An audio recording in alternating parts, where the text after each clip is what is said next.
United အတွက်ဆိုရင်လမ်းဖွင့်ပေးထားတယ်လား Jogres ကြီးနောက်ရဒီမှာ United တို့ရဲ့တိုက်စစ်ကတော့ကြမ်းပြီနော်ကူညာ Jogres အံပွဲမိုးဆိုတော့ဘယ်အသင်းရဲ့ခန်းစစ်ကခံနိုင်တော့မှလေပရီးမီးယားလိအတွေ့အကြုံရှိပြီးသားကူညာနဲ့အံပွဲမူတို့ကို Jogres နဲ့တွဲပေးလိုက်တော့မှတကယ့်ကိုလျက်စီးတိုက်စစ်လို့ပြိုင်ဘက်တွေကလည်းလဲစင်းပေးရတော့မှာပေါ့ဒါတော့အသေးချပဲ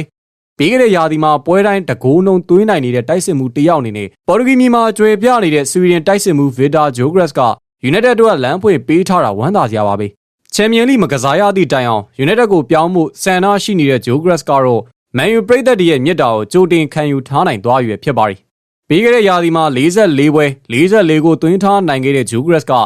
ရောပမြေကတိုက်စစ်မှုလိုအပ်နေတဲ့အသင်းကြီးတွေဖို့ပြိုတိုင်းကြိုက်တဲ့နှင်းစီကိုင်ဖြစ်နေကြတာပါတိုက်စစ်မှုကောင်းတွေထွက်ပေါ်ရာဆွီဒင်နိုင်ငံစီက Jogres ကလည်းလက်ရှိဥရောပရဲ့အကောင်းဆုံးတိုက်စစ်မှုတယောက်လို့ပြောလို့ရနေပြီ